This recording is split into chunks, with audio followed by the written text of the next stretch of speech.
गुर्बत को जहालत की माँ कहा जाता है। इंसान की तालीम व तरबियत के वसीले वहाँ नहीं पाए जाते जिन इलाकों में गुर्बत अपने पंजे गाड़ कर बैठ जाती है। जब खाने पीने को कुछ ना हो तो दिमाग में सिवाय जराइम के और क्या परवान चढ़ेगा। थोड़ा बहुत खाने को मिल भी जाए तो मजीद जराइम का सहारा लेना क्यों पड़ता है। कच्ची बस्तियां जो पक्की बस्तियों में बैठे वडेरों की हुकूमत बनते वक्त वोटों की मशीन समझी जाती हैं। अपने मकीनों की किस्मत इसलिए भी नहीं बदल सकते कि वही वडेरे और जागीरदार उनकी तरक्की में बुनियादी रुकावट होते हैं। उन्हें पता है कि इन गंदी बस्तियों में रहने वाले बेसहारा लोगों को अगर तालीम और तरक्की मिल गई तो अगली बार हमें वोट कौन देगा। वो चाहते हैं इन बस्तियों में रहने वाले हमेशा जाहिल ही रहें। उन्हें डाके डालने और बेबस बच्चों के साथ ज्यादती करने की छूट दे दो। अगर हमने उन्हें रोटी, कपड़ा और मकान दे दिया तो अगली दफ़ा हमें कौन वोट देगा। अपने अलल्ले तलल्ले बरकरार रखने हैं तो उनकी भूख और वहशत में मज़ीद इजाफा करो। इन बस्तियों को तालीम और तरबियत के मराकज़ बनाने और कारखानों में ढालने के बजाय कत्ल गारतगरी और मंशियात के अड्डों का मरकज़ बना दो।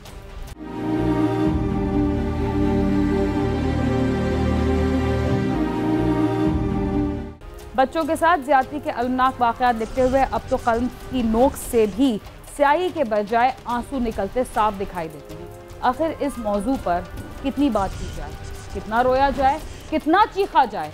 इंसानों की बस्ती में रहने वाले दरिंदों के हाथों अपनी रूह पर कितने जख्म खाए जाएं।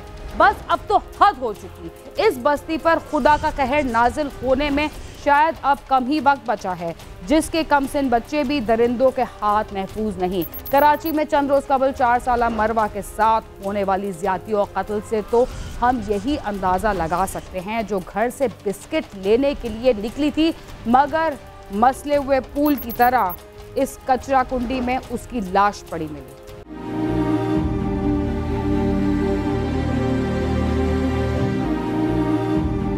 हमारा माशरा इखलाकी इक़दार खो चुका है। इस बेहिस और लाचार मुआशरे में मासूम बच्चे इन दरिंदा सिफत भेड़ियों का आसान शिकार हैं, जो हमारे तरफ हमारे अपने बनकर घूम रहे होते हैं, लेकिन हम इन्हें अपने बच्चों का निगहबान समझते हैं और फिर जब हकीकत आश्कार होती है तो बहुत देर हो चुकी होती है। समझदारी यही है कि हम अपने बच्चों पर खुद नज़र रखें और उनका ख्याल करें। फूल की तरह नाजुक इन मासूम बच्चों से ज्यादती करते हुए भी सफाक दरिंदों का दिल भी नहीं दहलता। ऐसा लगता है जैसे इंसान जिनसी मरीज बन गया है। ये वहशी दरिंदे अपनी ख्वाहिशात और हवस में इतने अंधे हो गए हैं कि इनको 4 साल की नन्ही मरवा में भी अपनी हवस नजर आती है। किसी जालिम दरिंदे ने अपनी हवस को मिटाने के लिए नन्ही कली को मसल डाला।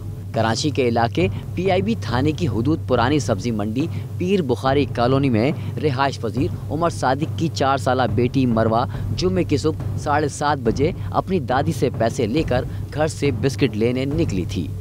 किसी को भी इस बात का अंदाज़ा नहीं था कि वो अब कभी वापस नहीं आएगी। हमारा बच्ची उठ गया, फिर माँ को बोला कि हमें केक लेने हैं, बिस्कुट लेने हैं नाश्ते के लिए।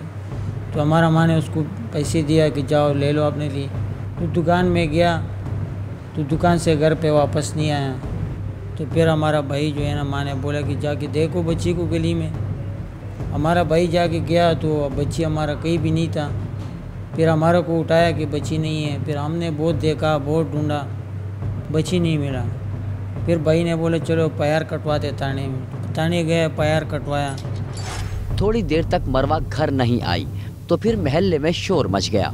मसाजिद में ऐलान कराए गए, हर गली कूचे में तलाश किया, लेकिन किसी को भी इस बात का अंदाज़ा नहीं था कि जिस तरह कसूर की बेकसूर ज़ैनब को सिर्फ हवस का निशाना बनाने के बाद कत्ल किया गया, कराची की इस नन्ही मरवा के साथ भी ये सब होने वाला है। सुबह 7:30 बजे, 7:45 बजे के टाइम पे वो घर से निकली कुछ चीज़ लेने के लिए।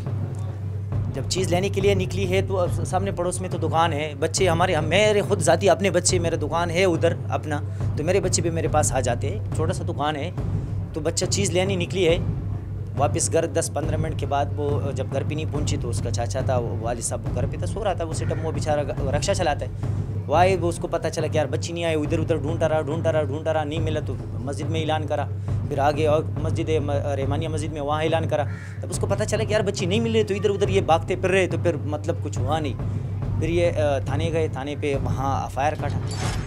मरवा की गुमशुदगी के बाद उसके वालिदैन गम से निढाल थे। उनके दिल में तरह तरह के वसवसे आ रहे थे, मगर वो क्या करते। उनके पास उसे तलाश करने का सिर्फ एक ही रास्ता था कि वो पुलिस स्टेशन पहुंचे और अपनी बच्ची की रिपोर्ट दर्ज करवा दें। 4 सितंबर के दिन की रोशनी अंधेरे में बदली तो नन्ही मरवा के बेबस और लाचार वालिद ने पीआईबी पुलिस स्टेशन में अपनी बेटी के अगवा होने की रिपोर्ट दर्ज कराई। जुम्मे से हफ्ते का दिन शुरू हो गया, लेकिन वो पुलिस ही क्या जो किसी बड़े हादसे से पहले काम कर ले। ऐसा लगता है कि हमारी पुलिस मामूली वाक़े को बड़े हादसे में बदलने का इंतज़ार करती है। ये कुछ हुआ मरवा के केस में। हमारा बच्ची को पुलिस वाले ने कोई कोशिश नहीं किया। इनका वर्दी पहना हुआ है, तनख्वाहें ले रहे हैं, इनका हक बनते है कि एक बंदा जावे गरीब बंदा उसके एफआईआर लिख देवे तो उस पर जो है ना अमल दरामद होना चाहिए कि चलो किसी का बच्ची है, हमें अपने बच्ची को जो है ना सोच करना चाहिए कि हमारे भी बच्ची हो सकती है। चलो इसने एफआईआर कटवाया, लिखवाया, ढूंढ लेवे। तो ऐसे कोई पुलिस पहले दिन भी नहीं आई, दूसरे दिन भी नहीं आई। 2 दिन गुजर गए, लेकिन पुलिस की कार्रवाई सिर्फ दरख्वास्त वसूल करने से आगे ना बढ़ी। दूसरे रोज भी मरवा के वालिद को दिलासा देकर थाने से रवाना कर दिया गया। 4 साल की नन्ही मरवा को वहशी दरिंदे ने जब किसी अंधेरे कमरे में रखा होगा तो मासूम जान पर क्या कयामत टूटी होगी। फूल सी मरवा रोई भी होगी, शोर भी किया होगा। ये सब सोचकर ही दिल दहल जाता है। लेकिन उस इंसान नुमा हैवान को इस बच्ची पर क्यों तरस नहीं आया। मरवा का वालिद अब अल्लाह के बाद पुलिस से आस लगाकर बैठा था कि पुलिस इसकी बेटी को बाजियाब कराएगी। लेकिन हमारी पुलिस को तो इतनी भी जहमत नहीं हुई कि वो मोहल्ले में आकर पूछगछ ही कर लेती। मरवा के वालिदैन अपनी बेटी के लिए आंसू बहा रहे हैं तो अहले मोहल्ला परेशान थे कि गली में हंसती खेलती बच्ची ना जाने अचानक कहाँ चली गई। क्या किसी ने उसे अगवा कर लिया या वो किसी हादसे का शिकार बन गई। इसी दौरान पता चला कि करीबी कचरा कुंडी में उसकी चादर में लिपटी लाश पड़ी। नन्ही मरवा के चचा ने बताया कि उसे पूरे मोहल्ले में तलाश किया, लेकिन कुछ पता नहीं चल सका। जिस दुकान पर बिस्किट लेने गई थी उस दुकानदार का कहना है कि वो बिस्किट लेकर वापस चली गई थी। हफ्ता और इतवार की दरमियानी शब तकरीबन रात 1 बजे मोहल्ले के एक शख्स ने इतला दी कि ग्राउंड की कचरा कुंडी में बच्ची की लाश पड़ी है। सबसे पहले तो हमने गलियों में ढूंढा, आगे पीछे मैदानों में, ग्राउंडों में, घरों में ढूंढा और बच्ची 10:30 बजे तक नहीं मिली। फिर मैं ड्यूटी पे चले गया। फिर भाई उठ गए, वालदा वो घूमने लगी। फिर मस्जिद में ऐलान किए, शाम तक नहीं मिली। फिर 2 दिन के बाद उसकी लाश मिली 12:30 बजे ग्राउंड में। फूल सी मरवा को कब न जाने और किस तरह के सफाक दरिंदे ने अपनी हवस का निशाना बनाया होगा और शायद अपनी शनाख्त छुपाने के लिए हैवान नुमा इंसान को एक गुनाह के बाद दूसरा गुनाह करना पड़ा। अहले मोहल्ला को एक शख्स पर शक हुआ जिसे पुलिस ने हिरासत में ले लिया। मरवा के वालिद ने बताया कि कचरा कुंडी के पास मुसलसल चक्कर लगाने वाले से पूछगछ की तो वो बहाने बनाने लगा, जिसके बाद नवाज नामी शख्स को पुलिस के हवाले किया गया। बच्ची की लाश पड़ी हुई थी यहाँ पे और चादर में लपेटी थी।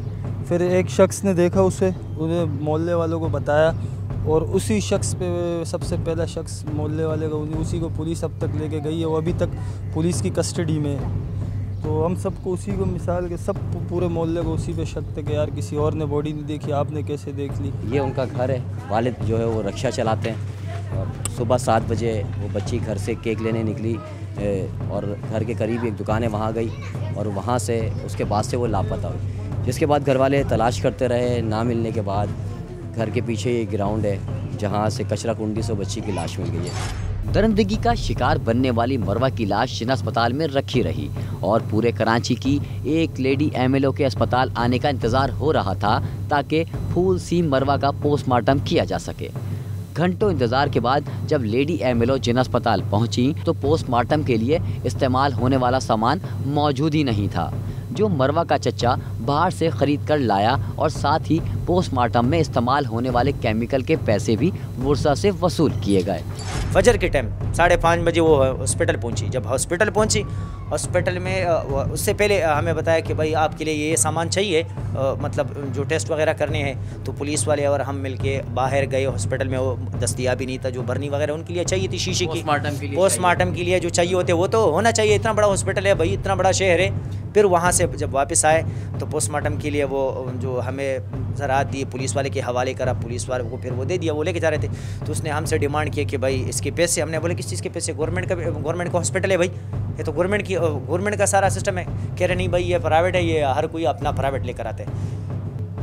तो उसी टाइम पे उसी हालत पे पैसे दिए या पोस्टमार्टम की नहीं कह रहे, वो केमिकल बाहर से मंगवाया, उसके पैसे दे दो, उसके 500 पैसे किसने मांगे? वहाँ ज़किया जो थी एमिलो, उसके साथ जो था उसने हमसे मांगी। बेबस वालिदैन की बदनसीब बच्ची मिली भी तो इस सूरत में कि देखने वाले अपने आंसुओं पर काबू ना पा सके। सबकी आंखों में यही सवाल था कि हम इस शहर में अपने बच्चों को जालिम दरिंदों से कैसे महफूज रख पाएंगे। प्रोग्राम क्राइम सीन में वक्त हुआ एक मुख्तसर से वक्फे का, जिसके बाद हम आपको बताएंगे कि मरवा की लाश मिलने के बाद उसके कातलों को ढूंढने के लिए मजीद क्या कोशिश की गई। तब तक आप समा के साथ रहिए।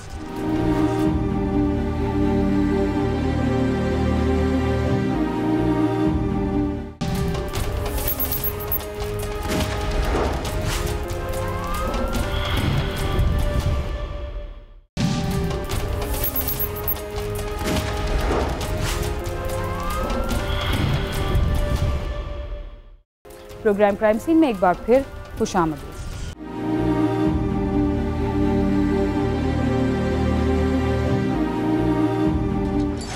वक्फे से पहले आप देख रहे थे कि अपने घर से बिस्किट खरीदने के लिए दुकान पर जाने वाली 4 साला बच्ची को किसी ने अगवा कर लिया और काफ़ी तलाशी के बाद बिलआखिर उसकी लाश बरामद हुई। मरवा के लवाहिकीन जब हर तरफ से मायूस हो गए तो उन्होंने इस जुल्म के खिलाफ एहतजाज शुरू कर दिया।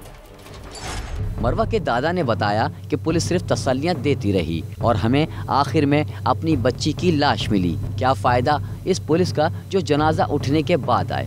पुलिस अगर रिवायती सुस्ती ना दिखाती तो शायद ये जान बच सकती थी। हमारा एहतजाज भी हुआ, भरपूर एहतजाज हुआ है।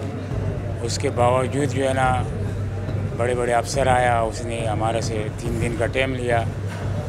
3 दिन का टाइम हमारा आज पूरा हो जाएगा, सुबह तक हमारा टाइम पूरा हो जाएगा। आज भी बड़ा सा अफसर आया, ये सारे डीएसपी उससे ऊपर है, बिनाम नहीं है। हाँ, वो भी आया। उसने ये कहा कि आप मतलब ये कि इसका जो बच्ची का पोस्टमार्टम का डीना के टेस्ट है ना, रिपोर्ट है, वो अभी तक नहीं मिला। जब तक वो मिलेगा तो मतलब ये कि उसके बाद जो है ना पता चलेगा। पुलिस की बेहिसी और लापरवाही के खिलाफ मरवा के लवाहिकीन ने यूनिवर्सिटी रोड पर एहतजाज भी किया, लेकिन एहतजाज इस बेहिस हुकूमत का क्या बिगाड़ लेगी। वही हुआ जिसका डर था। नन्ही मरवा की गुमशुदगी पर पुलिस का एक अहलकार तक पूछने ना आया। पुलिस अफसरान ने तो अभी तक कुछ भी नहीं किया। अभी हम लोगों ने रोड बंद किए, एहतजाज किया, उसके बाद जो है ना पुलिस आ रहे हैं कि आप रोड खोलो, हम लोग सब कुछ कर लेंगे, लेकिन ऐसे कुछ भी नहीं किया पुलिस वाले ने। फिर भी हम लोगों ने बोला कि नहीं भाई हम रोड नहीं खोलेंगे। बोले 1 हफ्ता टाइम दे दो, हमने बोले नहीं 1 हफ्ता टाइम नहीं। फिर बड़े और पुलिस आए, बोलते चलो हमें 3 दिन का टाइम दे दो, अगर आप लोग इस तरह रोड बंद करोगे तो हम लोग कार्रवाई नहीं कर सकते, आप प्लीज़ रोड खोल दो और हमको कार्रवाई करने दो। तो फिर उसके बाद पुलिस का कार्रवाई जारी हुआ है और तफ्तीश कर रहे हैं, बंदों को गलियों से उठा रहे, अभी तफ्तीश जारी है। लेकिन जब इसकी लाश मिली तो कराची पुलिस के चीफ भी उसके घर पहुंचे। अब क्या फ़ायदा जब नन्ही जान चली गई। और फिर वही रिवायती बयान देकर एडिशनल आईजी कराची गुलाम नबी मेमन भी चलते बने। जितने भी सस्पेक्ट हैं उनके सैंपल्स कलेक्ट करके हम डीएनए लैब को भेज रहे हैं। अब तक हमने 15 सैंपल्स जो सस्पेक्ट्स हैं उनके भेजे हैं। Let's hope for the best कि ये पुलिस अपना बेहतर काम करके इस केस को जल्द से जल्द वर्कआउट करे। हमारी पुलिस की कारकर्दगी सिर्फ इस केस के दौरान नहीं बल्कि इससे पहले भी हजारों बार सबके सामने आ चुकी है। यानी जब कोई वारदात होती है तो उसकी तफ्तीश में बिल्कुल दिलचस्पी नहीं ली जाती, मगर जब पानी सर से गुजर जाता है तो भाग दौड़ शुरू हो जाती है। और वही साहिल जिन्हें फरियाद के लिए पहले थाने में घुसने नहीं दिया जाता, उनसे हमदर्दी का जज्बा भी पैदा हो जाता है। इस वारदात में भी पुलिस का रवैया कुछ ऐसा ही था। एसएसपी ईस्ट साजिद सदोजोई का कहना है कि मरवा के साथ ज्यादती और कत्ल केस की तहकीकात जारी है। 31 मुश्तबा अफराद के नमूने डीएनए लैब भिजवा दिए हैं। हिरासत में लिए गए अफराद से तफ्तीश की जा रही है। उनका कहना है कि एक मशकूक शख्स के बारे में शक जाहिर किया जा रहा है। देखिए अभी तो जो मशकूक अफराद हैं उसमें से एक मैन मशकूक है। बाकी हम 31 लोगों का DNA करवा सैंपल भेज चुके हैं और जो हमें मशकूक लगे हैं और इसकी रिपोर्ट का हम इंतज़ार कर रहे हैं। फैमिली ने कुछ बताया आपको किसी पे कुछ शक कुछ बात कोई ऐसा मामला? उनके जो मशकूक बंदा है उसको भी हमने उठाया है, लेकिन वो कंफर्म अभी नहीं है, उनको भी शक है, हम भी उसको शक की निगाह से देखें। पोस्टमार्टम और DNA की रिपोर्ट कितने टाइम में आ जाएगी? ये डॉक्टर ही बता सकते हैं, ये टेक्निकल चीज़ है, हमें अभी इसका इल्म नहीं। क्या पीढ़ी में काम करते हैं? जी माशाल्लाह, बिल्कुल करें। मरवा की अलमनाक मौत के बाद अब इसके महल्ले में सियासतदान और हुक्मरान आ और जा रहे हैं। पाकिस्तान तहरीक इंसाफ के रहनुमा आमिर लियाकत हुसैन ने भी मकतूला के अहल खाना से मुलाकात की। गमज़दा वालिद ने कहा कि जो कोई भी मुल्जिम है उसको इबरत का निशान बनाया जाए। आमिर लियाकत हुसैन का कहना है कि इलाका पुलिस को नहीं पता होता कि उनके इलाके में क्या हो रहा है और मरवा का कातिल भी इसी इलाके का है। उनका मजीद कहना है कि सरकारी अस्पतालों में पैसे के बिना कोई काम नहीं होता। तो ये बहुत सारी चीज़ें तो पुलिस के मामलात हैं, तफ्तीशी मामलात हैं, सोती भी पुलिस है, इसे भी जगाना है, ये सो रहे हैं, इनको नहीं पता कि इलाके में क्या हो रहा है। और ये मुतालबा भी गलत है कुछ सियासी रहनुमाओं का कि बच्चों को चीज़ लेने ना भेजें। बच्चे कहाँ जाएँ फिर? बच्चों को चीज़ लेने ना भेजें, बड़ा आराम से कह देते हैं, तो बच्चे फिर कहाँ जाएँ? इस गली में मुझे बताएं, आप यहाँ आए, ये बच्चे ये गलियों में खेलते हैं और पहले से खेलते चले आए। अगर आज एक बच्ची के साथ ये जुल्म हुआ तो हम बच्चियों को चीज़ लेने ना जाएँ, दुकान पे ना जाएँ। है कोई यहीं इलाके का, रहता कोई यहीं है और पुलिस वालों को सब पता है। मुख्तलिफ सियासी रहनुमाओं ने मरवा के कत्ल के बाद उसके ख़ानदान से ताज़ियत की। माजी में भी हमारे सामने ऐसे बेशुमार वाक़यात पेश आ चुके हैं जिन पर हुकूमत और इंतज़ामिया के साथ पुलिस ने भी मुल्ज़िमान की गिरफ्तारी और सज़ा के सिलसिले में अपने बयानात जारी किए, लेकिन वक्त गुजरने के साथ तमाम दावे भुला दिए गए। इस दफ़ा मुल्ज़िम को गिरफ्तार तो कर लिया गया है, मगर मरवा के वालिदैन को तभी सब्र आएगा जब उन्हें मुकम्मल इंसाफ मिलेगा। Chairman Pakistan Peoples Party Bilawal Bhutto Zardari ने इस वाक़े का नोटिस लिया तो हुकूमत सिंध के नुमाइंदे भी मरवा के घर पहुँचे। तर्जुमान सिंध हुकूमत बैरिस्टर मुर्तज़ा वहाब, शहला रज़ा और दीगर सियासी रहनुमा भी आए, जिन्होंने मरवा के अहल खाना से मुलाकात करके उन्हें मुकम्मल ताउन की यकीन दहानी कराई और कहा कि मरवा केस को मंतकी अंजाम तक पहुँचाएंगे। इस बच्ची की कुर्बानी के बाद हम इस मामले को खामोश नहीं होने देंगे और जहाँ भी इस तरह के दरिंदे बसते हैं, मैं समझता हूँ अगर मुझे पता है कि मेरे आसपास कोई दरिंदा बसता है तो मैं पुलिस को जाके बताऊंगा ताकि मैं और मरवाओं को महफूज बना सकूं। हुकूमती दावे और वादे अपनी जगह, लेकिन ये ख़ानदान सिर्फ इंसाफ मांग रहा है। मरवा का वाक़या सामने आया तो फिर सियासत की दुकान भी चमकनी थी। कल तक जिस महल्ले में नन्ही मरवा के लापता होने पर एक पत्ता भी ना हिला था, अब वहाँ VVIP प्रोटोकॉल लगना शुरू हो गए हैं, क्योंकि अब इस ख़ानदान के साथ इज़हार हमदर्दी करने के लिए सियासतदानों और हुक्मरानों ने आना शुरू कर दिया है। अगर ये सब पहले ही हो जाता तो मरवा इतनी बेदर्दी से कत्ल ना होती और ना ही कचरा कुंडी से इसकी लाश मिलती। कैमरामैन मोहम्मद उस्मान और नईम खान के साथ खुर्रम गुलजार, समा, कराची।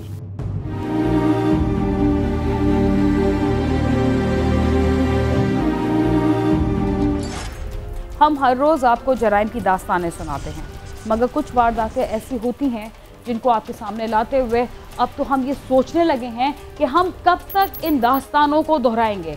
क्या हमारा मुआशरा ऐसे घिनौने जराइम से पाक नहीं हो सकता? जी हाँ, बिल्कुल हो सकता है, अगर हम दूसरों के बच्चों को भी अपना बच्चा समझने लगें, दूसरों के माल और जान की भी इतनी ही हिफाजत करें जितनी हिफाजत अपने माल और जान की करते हैं। इसके साथ ही क्राइम सीन अपने इख्तिताम को पहुंचता है। अगर आप हमसे रब्ता करना चाहते हैं तो हमारा पता है cs@sama.tv। इसके अलावा आप ट्विटर, फेसबुक और यूट्यूब पर भी हमसे रब्ता कर सकते हैं और हमारा प्रोग्राम भी देख सकते हैं। बीना खान और क्राइम सीन की टीम को इजाज़त दीजिए और देखते रहिए समा।